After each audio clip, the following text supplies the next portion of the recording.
ka dito, ang bigat-bigat. Oo nga eh. Sobrang excited and siyempre very blessed dahil pagbungat ng bagong taon, new show agad. And nakita nyo naman po kung gaano ka-challenging yung palabas.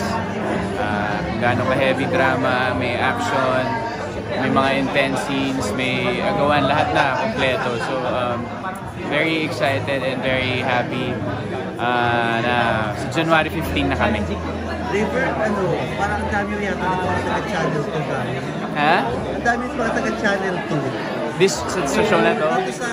Oo nga, siguro kaya in a way, nagka-rapport agad lahat and maganda yung samahan.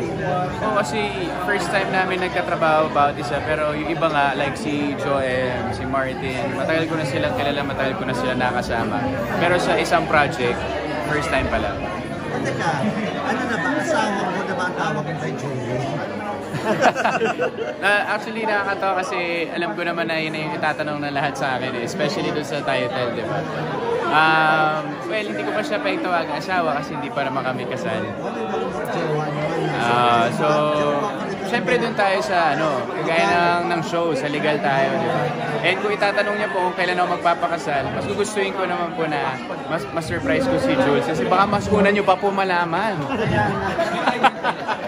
Di ba? So, kailangan caught off guard siya.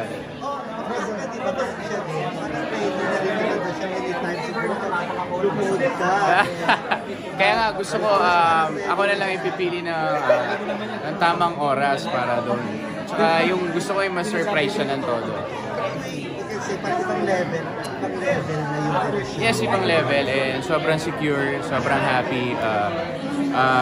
Kitang-kita naman kung gaano ako siya kamahal. In God's perfect time. God's perfect. Sobrang secure yung parang pinaghahandaan na ba ninyo? Matagal na po ako naghahanda, actually. Isang pa doon mga financial, kayo ba? Well, ever since naman po talaga, meron naman. Joint savings? Meron naman. Mag-guide yung manager ko pag wala akong ipon. Joints daw, joints. Hindi. Wala pang ganun. Pag mag-asawa na. Pag mag-asawa na. Pero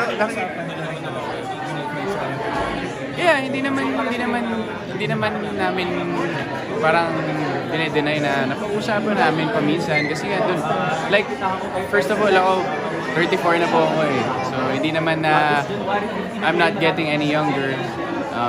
Doon na rin naman papunta ang lahat and alam naman ang lahat. Yun nga, kung gaano ko siya kamahalin. For me, alam ko na si Julie na talaga yung gusto kong makasama pa mo. Nagkakasundo na kayo sa wedding na extension?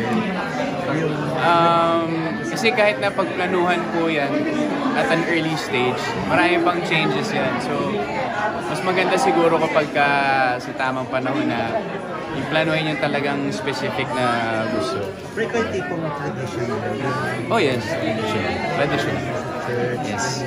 Same naman kami. Same kami na family values. Kaya siguro talagang rin kami. Meant for each other. Parang part talaga ng family, mga family gatherings. Yes. Especially sa amin, ang laki ng pamilya namin, di ba? So, tuwan-tuwa yung mga tito ko, yung mga pinsan ko pagka... Makanta na siya. Yes. Syempre, mga musikero lahat. Kaya bilib na bilib sila. Sobrang bilib na bilib sila sa husay ni Julie. Ano yung number one na influence sa'yo ni Julie? Influence sa kanya? Siguro sa akin ni Jules, siguro yung sa music, mas minahal ko yung music lalo. Simula nung nagkakasama kami ni Julie sa mga prod numbers, up to now, parang mas na-unlock niya yung potential ko pagdating sa pagkanta, and now I play instruments na rin also. And so yun, yung mga akala ko hindi ko kaya gawin noon na kaya pala. Kakasundo ka na kayo doon. Ray, bakit this time, na-sure ka na siya yung nakakasalam mo? Samantala si Tita Kasi, Rose kasi ano po parang sa lahat, parang hindi siya mahirap sagutin yung tanong pero you'll know, and I know na it's her. Dumadating naman po ba na may tampuhan pa rin po ba or nagsisarasan pa? Wala nga, yung mga siguro kahit naman tanungin niyo si Jules, ang pinakatampuhan lang is, sabi ko kahit pagtatanungin niyo si Jules, ang pinakatampo lang naman is, isa kasi mabagal talaga ako mag-reply. Kasi nga, syempre, gamer ako and hindi ko naman lagi hawak yung phone ko. Pero ngayon, sanay na siya. Kasi nga kahit si Rojun, 4 times, 5 times ako tinatawagan sa isang araw, mabagal talaga ako sumagot sa lahat. Kumbaga, hindi ako masyado ma-cellphone na tao. So, yun lang naman yung mga simple things na, no? Pero wala yung talagang away, tampuhan. Kasi ang saya lang ng lahat. Pero hindi naman kayo naapektuhan sa mga kwentong, mga issue, hiwalayan, mga ganyan. Ay, hindi naman. Well, dami nga no, kaganapan ng Oo, parang sunod-sunod yung mga pero hindi naman. Matibay naman, stronger. Pero hindi kayo nag-usap na, ang dami nangyayari ganito. Tayo, dapat ganito tayo. Hindi naman po, kasi happy po kami. Like, hindi naman kami nangangamba na sa mga, mga ganun. So, hindi dapat iniisip yung mga negative thoughts, especially pag nasa isang relationship. And everything happens for a reason naman, and si Lord naman lahat yun. If you put God in the center of your relationship, magiging matibay. Okay. Hindi pa naman ganun katagal. Siguro sa akin na lang yung specific answer. Para medyo may konting mystery naman na sa amin lang ni Jules, diba? Pero yeah, getting there, tumatagal na rin. Friends ako, may mga anak na. Ito ba? Yung iba wala. Hindi ka na rin maging daddy. Oo naman, kapag ilang years na lang din, di ba? Hindi ko naman gustong hindi maging tatay. Dahil tuwan-tuwa ako sa mga pamangkin ko. Eventually, how many years from now, gusto ko rin magkaroon ng sarili kong pamilya. Marami na lang. Kung anong iuupo ni Lord. At saka kung gaano karaming savings. May yung outstanding quality ni Julie para sa'yo na talagang napamahal siya sa'yo? Sobrang lovable yan na tao. Napakabait, napakalambing, napaka-genuine, napakabuti ng puso, mabuting anak, mabuting kapatid. For me, she's perfect. Siya yung wife material na hinahanap ng lahat ng kalalakihan. Napakaswerte ko kasi na kay Julie yun. Napakaswerte ko rin na ako yung minahal niya. Grabe naman yung perfect. Yung ibang couples parang Sino pa yung si Alam. Yeah. Yung ba ni Julie medyo Ako, parang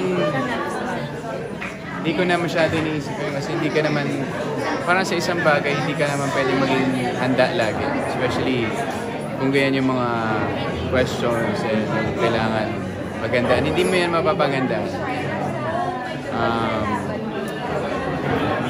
We'll just cross the bridge when we get there. Diba? You'll never be ready until you... Never. Sa kahit anong pangyayari sa buhay, okay din na na may onting prepared ka, preparasyon, pero hindi man mapagandaan, lalo na pag-start ng sariling pamilya. So, yeah. May reaction naman po sa River na nalilinya po yung roles niyo sa pagiging drama actor, drama series. Well, sobrang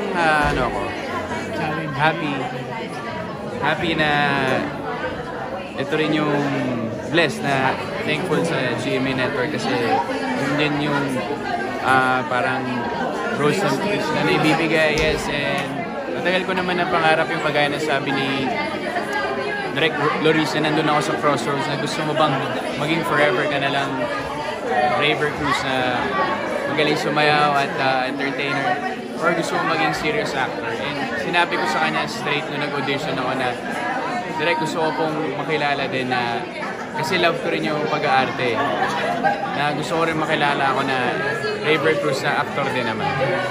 And thankful ako sa GMA Network, sa Sparkle, kasi sila yung nag-a-align nun, and kay Direk Loris ngayon sa pag-guide sa akin.